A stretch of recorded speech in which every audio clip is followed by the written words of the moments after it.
welcome back to Spurs chat. United 1, Spurs 6. What a result. Incredible, mate. I don't know what to say, honestly. Yeah, nice. I'm a bit shocked still that we've just beaten them 6-1. We were talking about what to write, what to say about the podcast, and we didn't really know what to say. Because normally we're ready to slate someone or slate but there's pros and some cons. Shit performance, but we'll start with a negative. Penalty conceded within 30 seconds. And as I was telling them, 30 seconds in, we're thinking it's going to be a long day. We're thinking, I was laughing. Down 1-0, we were laughing, we were thinking, fuck, this could be 3-4-0, this could be a typical Spurs game at Old Trafford, just not ready for it. And we scored pretty much instantly in Dombele. Tangy. And then we scored after that, and it just looked like we were thinking 5 minutes in, 2-1, crazy game. Yeah, but we did play really well, but just before we talk about all the amazing things to do, which Sky didn't do enough of. We want to focus on we'll get I do think that the penalty was just so rash. Yeah. He doesn't need to, Sanchez, when Martial's on the touchline there, he doesn't need to put a tackle. Just hold him up. He was going nowhere, he was just going to the touchline. It's similar to what happened last year with Aurier, pretty much the exact same thing. Literally exact same situation, no need to do that. Martial. Do you reckon our defence is good enough? We'll move more into that later regarding the transfer window, whether we need to sign anyone, but Sanchez and Dye seems to like starting them in the big games. Toby on the bench. I just think that we definitely do need a big centre back. That's not for debate, but we're not going to get one. The deadline's tomorrow. Yeah. We probably won't get screening up. But you never know. Don Levy, as they say, Don Levy gets something done last minute. If he secures someone, I'll be surprised. I hope we do though. I hope we do. Okay, let's move on. Obviously, we scored 3-1 up after 2-1 up after the 7th minute, and then obviously an incident occurred just before a corner. We were when we watched it, we were thinking, what is going on? Red card, no idea. Watch the replays, let's discuss it. We'll be as non-biased as we can, right? So, red card, before we move on, is that a red card worthy offence? Before we discuss what the man did, is that on its own, that essentially a punch, a very, very weak punch? For me, in my opinion, or by the letter of the law? In your opinion, let's go first. In my opinion, neither of those things really matter. The ref should come over, book them both, and be like, stop fucking about. Yeah, you're not little girl. Stop. Yeah, exactly. You're men. I'm not gonna lie. By the letter of the law, it's a red. But if Martial goes, we'll get it up now. If any United fans watching, I'm down. But if you are, we're not being biased. If one of them is sent off, it should be the exact same for both. Yellow card, or neither sent off. I would have preferred the game if neither went off. Probably even better. It was a really good game. It was a good game as it was going. It's hardly a bad game, but for the neutral, I was messaging some of my friends. They were saying that the ref kind of ruined the game. Yeah, ruined the game. Perspective. I mean, it still ended up being an entertaining game. It was fucking class, 4 more goals after that. Yeah. But let's talk about Lamela for a second. I'm not a big fan of Lamela in all honesty, but he played alright today. I mean, he started off, in my opinion, poor.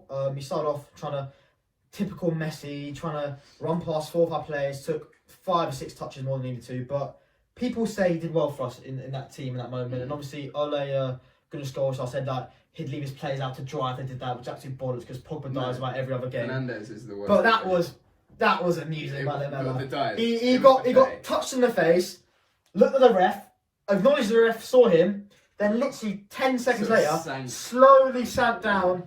And in all honesty, look, I want the game to be as clean as it can because I've taken the piss out of the VAR and all the penalties, and that was a bit of a joke. I don't want to see that. I know he says don't be nice guys, but I don't want to see that from us. I hate it because I play Sunday league football. Yeah. So if any there's no going to ground at all. There's no free kicks. You get laughed at. So I especially hate it, but it's happened. We got fucked over by VAR last week. Yeah.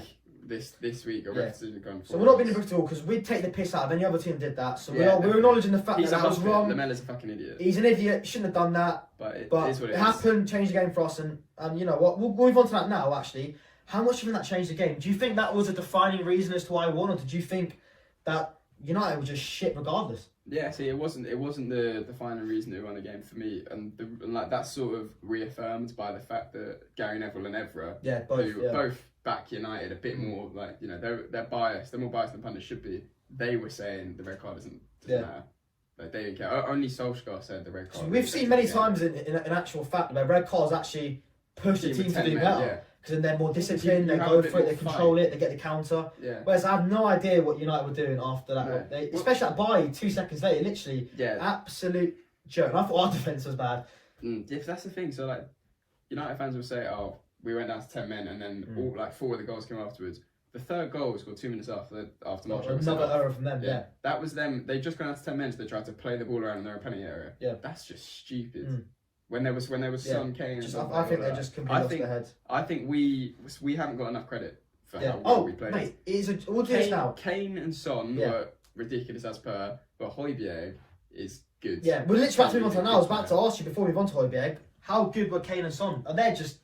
They're on fire. They're balling out this season. I've not seen Son play this well ever.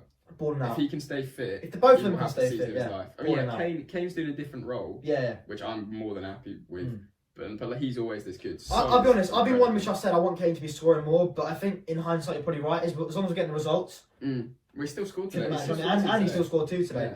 But let's move off Kane and Son because they're going to get the credit. Everyone knows they played amazingly. Both of them probably top the polls for the man of the matches. But yeah, you're right. Let's move on to Højbjerg because in all honesty, I'm someone who after the second game in, a bit rash, I said he's not good enough. Don't know why we signed him. And he played fantastically against, I think it was Chelsea or a Europa League game. Oh no, it's Newcastle. He played very well against Newcastle in that first half. Tailed off a bit in the second half, but he played very well. And today, I thought he was outstanding. That pass to Aurier. Exactly. I didn't know he had that range. I didn't know he had that killer ball in him. I know that he can tackle people, play a nice pass, but he did everything he was supposed to do today. Yeah. And got an assist. That pass was ridiculous. And I think if he can continue to improve, show that consistency, I think. Fair enough, Spurs, they're probably scouted and found the right players to do what Mourinho wants. It's good that we signed that defensive midfielder we wanted, and now we also know he can take it forward if he needs to. Because if Pogba plays that pass, that's on compilations for 5 years. A couple more players quickly. Reguilon has his first Premier League debut. Obviously, he had a rough start against Chelsea, but made up for it. And do you remember that? I don't know if you saw that when we dashed about 100 yards and then got that tackle behind Tammy. That is the kind of passion we wanted. Today, I thought towards the end of the game, he was playing midfield. He was playing centre midfield. It's interesting. I thought he did a job everywhere. Second time we've done that, brought on Davies and pushed Reguilon forward. Yeah. So it's good that he's very comfortable playing there. Yeah. But it did worry me that maybe we'd signed a left back who's basically just good at attacking, can defend, but he can defend. He can defend, and I think he's young as well. He can improve. He looks very promising. I thought he was very solid today. Yeah. I thought everyone was really solid today. Yeah. And one in particular, which I think. Maybe he wasn't man of the match for him, but I think a lot of Spurs fans hate on him. I think we know what to talk about Sergio Aurier. A lot of Spurs fans, even myself, said in the past, awful player. But the last couple of games, maybe because that Doherty's the competition, he never had competition. Remember, the only right back we had was Tanganga. He's not even a right back, but now he has competition. And I think he's balling out today. I think he played excellently. I think he's excellently for the role he has in the squad. I think he's perfect. He's not going to start every game. I mean, he's not a first choice right back, but as a rotation right back, I see nothing wrong with him as our rotation right back. I think so, and he's good going forward. And a cool finish as well. Yeah, Doherty is supposed to be. It's a great attacker. He's not really showing it. He's just scored quite a few goals for us. And I think even defensively today, even though we all know that's not his strong suit. Yeah. I thought he had a good couple of challenges. I thought he got his body in there. And I thought he played smart. There wasn't times in this game which normally I think when he's about near a defender, I'm thinking, fuck. Penalty incoming, but today I felt quite comfortable with him in that role. Yeah, I mean he makes a lot of mistakes. He's rash. Everyone knows that. But is he more is he worse defensively than Doherty showing himself to be? I don't think so. I think they're both pretty much the same player. Wolves fans were saying that Doherty's great going forward, but if you think you've solved your defensive issues, you haven't. But I think that's why we might start maybe moving to that 3 at the back. Yeah, to cover for that. It's in certain games, which we all know Mourinho can do. Anyway, that's 4 games in 7 days, which is ridiculous, an absolute joke that's been allowed to occur. But we've won 3, drawn 1, which we should have won, so it should be 4 out of 4. We're not getting to that. Scoring lots of goals. That's 3 wins on the bounce. What can we expect? Do you reckon that's just 3 wins because we played in shit poor competitions? No. Or do you reckon that's we're playing really good football. Mourinho is actually not playing that part of the box bollocks that everyone thinks he is, and we could actually, go on to maybe actually get that top 4, which didn't look likely after that first week. Yeah, we're not just winning. We actually look really good, especially when Kane and Son get the ball. Yeah, I think we're going to score pretty much every time. That connection when we start going forward, they're both playing some of the best football of their careers. They just look unstoppable, genuinely, but. I'm not really fussed about top 4 as well. We want a trophy. I think all Spurs I'm so certain we're going to win a trophy this year. I don't even know what it is. I just think we will. I think it's looking like I don't know what's going on. Today's weird. I'm feeling like we could win. Sorry about that. I'm thinking we could win an FA Cup, a League Cup, a Europa League. Honestly, I think we could win anything. Because I'm so comfortable with Mourinho now that if we go into a game in a semi-final or quarter-final, we're not going to do what Poch did. We're not going to lose 2 straight semi-finals in a row. We're gonna win that game. We're gonna find a way, even if we look shit in that first minute. If we go down, we're gonna find a way to win that game. And I think that is what Spurs fans need to understand about Mourinho. We might go through a patch of losing a few games, but when it comes to that game, he's gonna get us through. We might not even play well. Yeah, exactly. But if we get the result or whatever in the end, and also. We beat United 6-1 at Old Trafford today with no Bergwijn in the squad, no Lo Celso, and no Bale. Yeah. Bale, Imagine Bale in there instead of Lamela. Fuck me. Yeah, Bale instead of Lamela today. It could have been a cricket score. Are you now happy with Mourinho? Because we'll ask you this. When he first came in, I was chuffed because I remember I was at the gym with my mate Ben, who's also watching now, and when it came in, I was like, this is the person I wanted. This is exactly the person I wanted because I wanted someone, regardless of the way we play, that's going to get us a trophy. Yeah, a lot of fans were like, it's not going to happen from the start of last year because we're pretty shit. But now I think people now collectively, I think we're back in Mourinho. I think there's not much hatred towards him, and I think, what do you think? Do you reckon he's the right man? Yeah. So. Now I back him 100%, but I always back the players and the manager. Unless stuff's going really, really wrong, it has been for a long time. Like the whole Delhi thing, I backed Delhi to get back. But on Jose, when we first appointed him, I wasn't anti Mourinho, but I was like, this could go really wrong. Like a lot of Spurs fans, just because of how things ended at United, how things ended at Chelsea. You hear about him. Got history. You hear about him falling out with people, but yeah, I'm buzzing with him. Do you reckon on that note? Do you reckon could happen at Spurs? Even if we do win, because a lot of the time, you're right, he's won trophies, and then after that, only like 2-3 he's years completely disabled the club. Yeah. Which is a massive fear, but I speak, and I think hopefully for a lot of fans, where I don't think we give a fuck. As long as we win some sort of trophy, we'd happily have a bit of an issue on the side after that could maybe disrupt it. What's he gonna disrupt? What level will he take us to? Because we're already not quite at that top. So I think you were saying, as like you said earlier, like when he went to United, when he went to Chelsea, it maybe wasn't underappreciated, but you didn't come to a club like Spurs. We've never had someone of his stature, and as you said, Levy, straight away giving him exactly what he wants. The players who've never won anything before, they'll listen to anything he says because they're so desperate for that trophy. I think it's a perfect fit. Well, he said when he was doing punditry, it was about 6 months before he got his first job. He said, "My next job I take, I'm going to think it through properly and make sure there's a project there I can work on." Ideally, he would have probably stayed at Chelsea the first time than he had. He stayed there a fair amount of time. He would have stayed there longer. I don't see why I couldn't stay at Spurs. You know, no manager stays ages. Yeah. But I don't see why I couldn't stay like 5-6 years and build a. I think if he gets the players he wants, which is looking like Levy and Hitch and Weather have done a really good job of actually doing that. We'll get onto that in a second. But if he can keep building and get the squads, and he knows how to win. When he's got that formula, as he said, the puzzle a couple of weeks ago. When he's got that puzzle sorted. I think we could really do something special. I think we're already a long way there, but like you said, there's probably a couple of bits. We definitely need a centre back, 100% need a centre back. We're about to go on to that next. Yeah, with the Delhi situation, whatever. But once he can sort of get a really harmonious squad, the potential is limitless. League time, a few years. Well, I think we've got to be in like the discussion. With Chelsea are in the discussion just because they bought a few players, none of which really have turned out to be that special. Like Chilwell played well yesterday, but. No one's telling me that. If they're in the discussion, we've got to be in the discussion as well. And our teams, it's not particularly old. I mean, only got Kane and Son both 27, but that's still years of prime left. Like, it's not FIFA. Yeah, exactly. It's not career mode, is it? Yeah. Kane's age will not affect him. He's not about electric pace or anything. Kane he knows how to. Kane can play the job he does for years. And lastly, let's talk about a bit of transfer window because obviously closes tomorrow. I believe at 11 o'clock. Yeah. Everyone, Skriniar, whatever his name is, all over Twitter. And I was a bit annoyed. I thought we signed the striker finally. And then the first thing everyone said was, where's Skriniar? Just enjoy it. Yeah, people have been after a striker for the last 2 years. We've signed a striker. We've signed Bale. We've signed Gareth Bale and a striker in the same window. Well, the same club was the only club in Europe's top leagues. Didn't sign a single player in a year. Yeah. Stop whinging.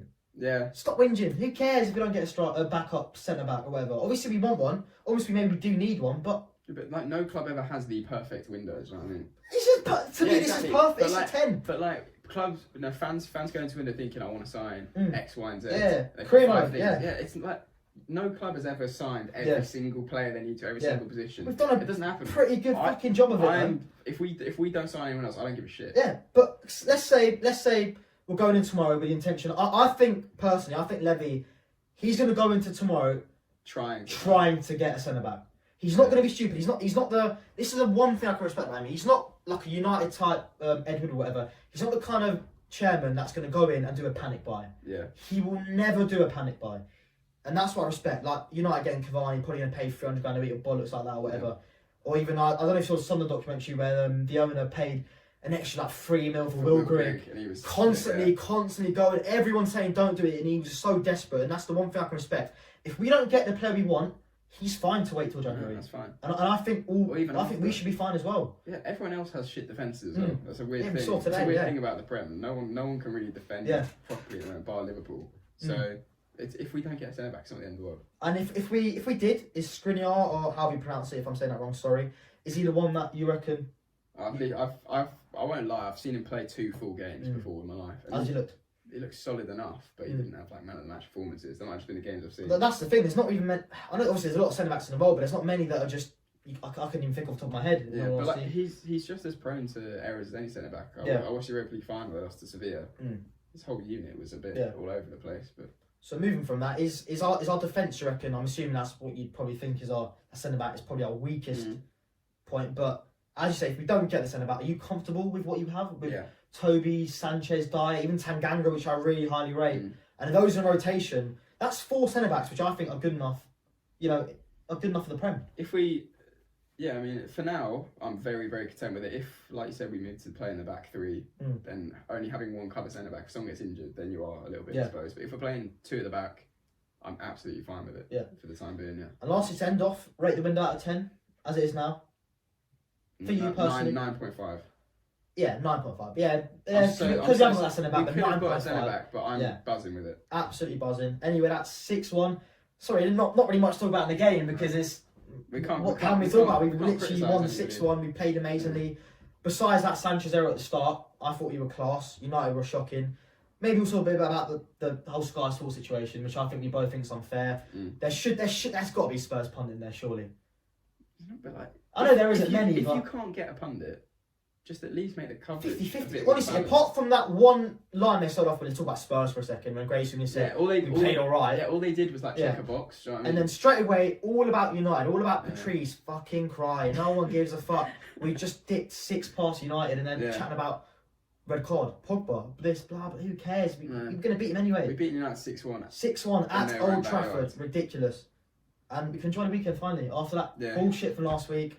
But yeah, I think that's it. Thank you for watching. Enjoy your weekend, dads, and call you Spurs.